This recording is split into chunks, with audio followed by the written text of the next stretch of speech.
Today we're here with winner of the Best Housing Team at the People in Housing Awards 2026.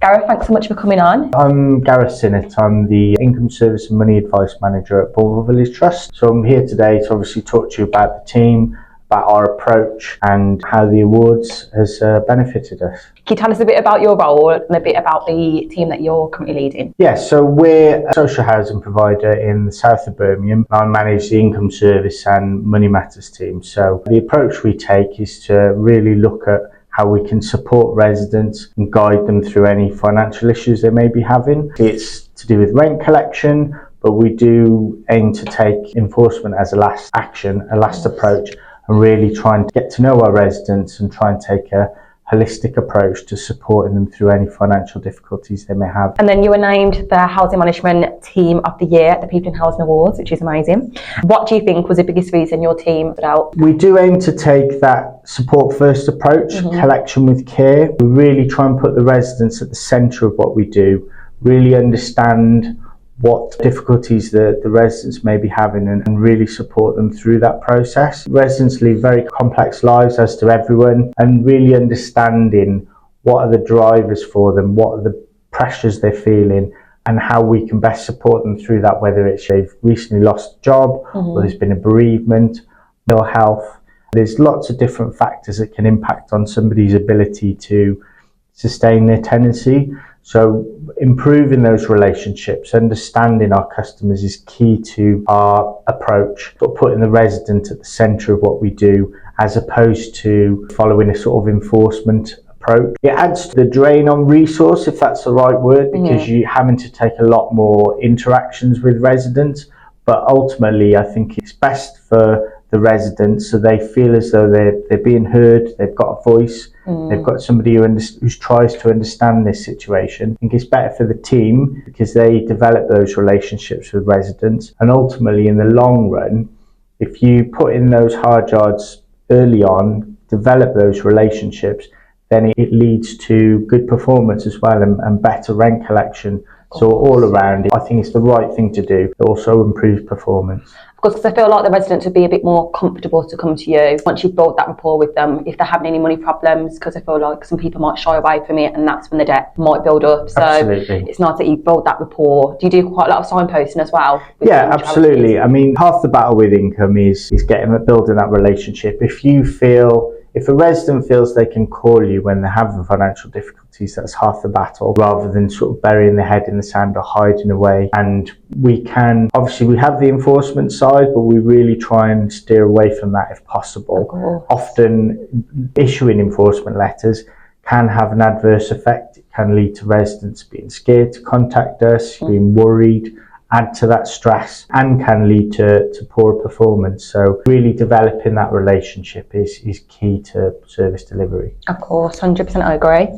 So when your team found out you'd won the Housing Team of the Year, what was your reaction? We were really happy. I mean, it was a lovely thing. In income especially, you're always sort of next case, and you can be guilty of not reflecting and not celebrating good work, good practice and the achievements that we've conquered. And it was a real sort of shot of confidence to the team, really, an affirmation of the approach we're taking and how well we're doing, that relationship building with the residents. It's a big green tick to say the approach we're taking is working. I think it definitely gives us confidence to highlight the best practice that we have both internally, where I can sort of rely on internal stakeholders to assist us and assist the residents, and also look externally as well to show this approach that we're taking is working. I bet everyone was obviously really happy. Everyone was on a bit of a high. Yeah. Because as you said, I think people do forget when they're doing it constantly. Yes. That obviously they are really helping people, aren't they? So it's obviously like, oh no, actually I've got this award. We actually are making a difference in people's lives. Exactly.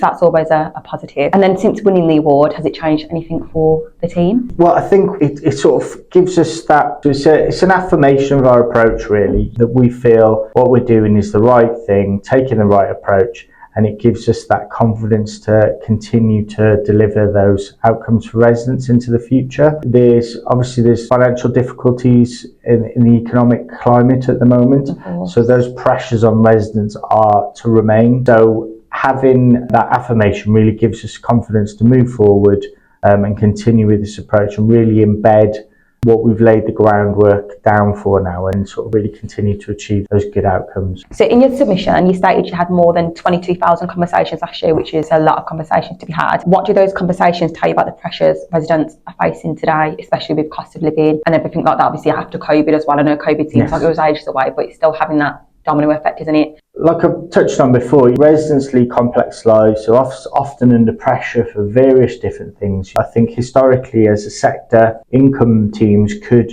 just look at that singular approach to their finances and then rely upon enforcement action to back that up. So we've really tried to break that down and get to understand the resident, understand what the drivers are for them and where the pressures are in their household.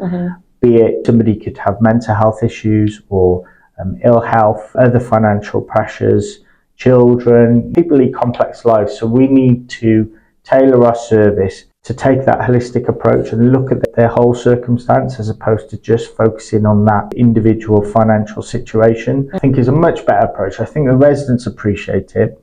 Once you gain that trust and understanding, I think you're able to then lay out the options to support them going forward. You know, we are a small team. We have limited resources. So again, looking at how we can work with external providers, stakeholders, to look at a balanced approach and get support across the board for the resident and their circumstances, whether it's a GP appointment or social services intervention, NHS, whatever it might be, is really looking at the wider approach to resolving the situation, as well as giving that financial and wellbeing support.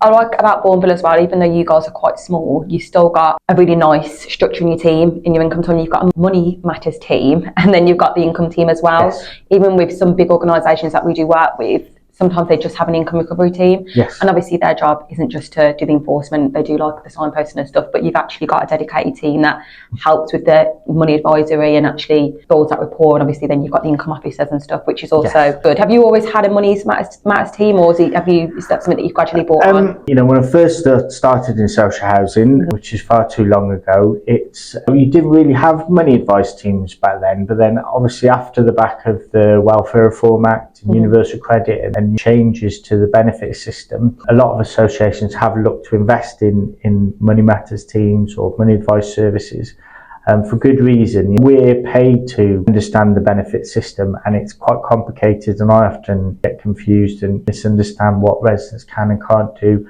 let alone the residents themselves. So really having that welfare benefits advice approach, I think, gives confidence to the residents that they can come to us, ask for that support and guidance, and then we can offer them support through it. The Money Matters team is sort of central to what we do, but the combination of the two is, I think, real key to our success. How we combine the income officers and the Money Matters advisors work together for the benefit of the residents. You know, often we'll find the income advisors will be first aware of a situation, i.e. residents missed a rent payment. So they will have that initial conversation, and then they can rely on the Money Matters advisors to do some in-depth, targeted, intensive work with that resident to hopefully bring them out of whatever financial difficulties they're having to benefit the resident and team around. And they work so well together. We are a team of 10. I do really try and get them to work very closely together to support each other. It's hard work, income. You're often dealing regularly with residents in crisis. There's a lot of pressure on residents these days, so team need to have that resilience, and they need to understand that they can rely on each other and support each other to deliver what can be a challenging service. Of course. I mean, you guys work, is it just one office that you have, like just income officers, Money Matters team, or just together? Because the communication's obviously a lot. We've got our head offices in Bournville, South Birmingham. We've also got a satellite office in Telford, where we've got properties over in Telford. Yeah. Two of my team work directly from Telford. So again, you've got two separate parts of the service and how they interact, but also two geographical areas. So making sure they support each other and remain in communication with each other as a team is really sort of beneficial to the whole service. Okay, lovely. Do you guys go out a lot on site, or is that something that the housing officers would do? We do home visits, so I suppose part of our approach is it depends on the resident, quite frankly. If we're quite lucky, our head office is in the centre of the majority of our stock, so we're no more than 5 minutes away from any house. So residents can come in to see us, and they do frequently, so we do a lot of office visits if necessary. So if there's a mobility issue or residents prefer face-to-face home visit, then we're more than happy to do that, really. It's understanding the customer, understanding the resident, and what best approach would suit their circumstances, whether that's setting up agreement or sort of electronic communication, emails, WhatsApp, what they prefer, basically. Exactly, because you really want to have a tailored approach to each resident as opposed to a one-size-fits-all. Of course, it's a bit of a touchy subject as well when it comes to money and stuff, so you want to make sure they're as comfortable as you want them to be. Your Money Matters team generated £882,000 worth of social value. How do you measure that? So we work with HACT, who are a social value platform. We take a questionnaire at initial intervention with the residents. Are you able to afford your rent? Can you afford to heat your home?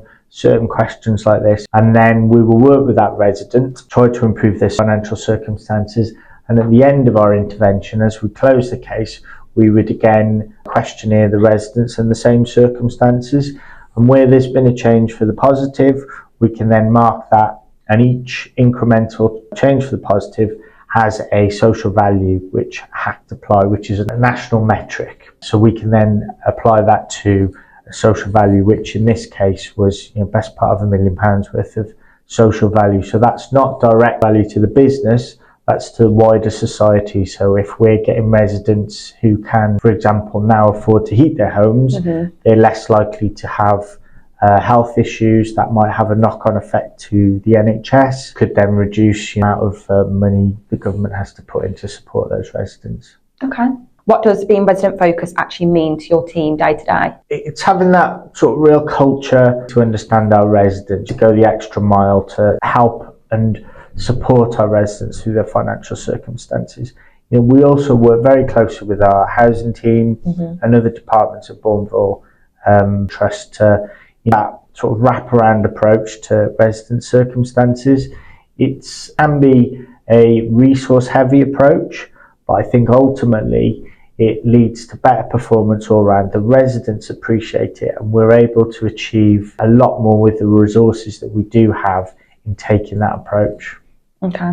And then what's the biggest misconception people have about the income teams in housing? It's that enforcement side, really, that we're there to, send nasty letters, to bang down doors and evict people, and that couldn't be further from the case. Like I say, early intervention, support first approach, they're key to what we're trying to deliver. We didn't evict any residents during 2025, and it is very much a last option. Of course. It's the last thing what we want to do. We want to work with residents, understand their circumstances, understand the situation, and really support them through that process.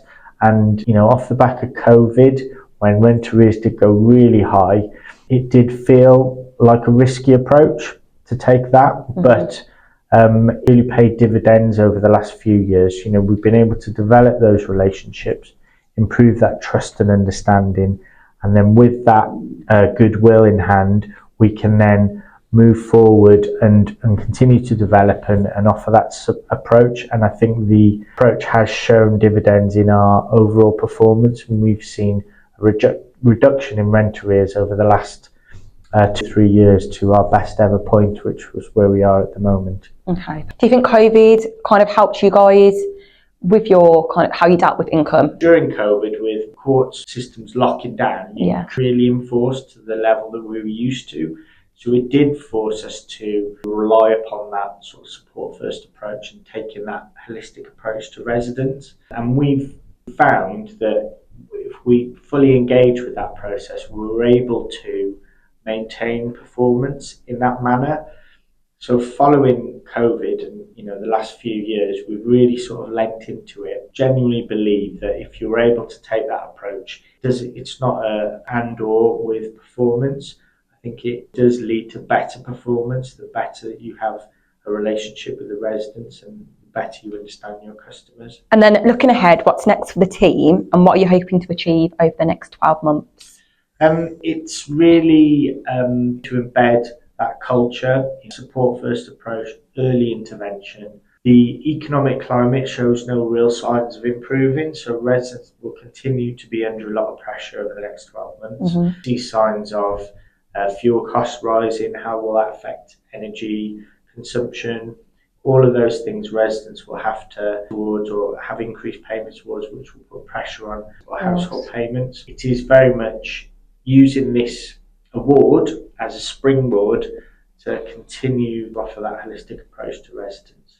Okay. And what would you say to a resident who is struggling with keeping up with their rent and is a bit scared to go to their social housing provider? I think the most important thing really is to pick up the phone. It's not to suffer in silence. You've got dedicated team of professionals there who are in place to support you with your circumstance. That's what they're paid for. They want you to contact them and let understand your situation and look at how they can support you.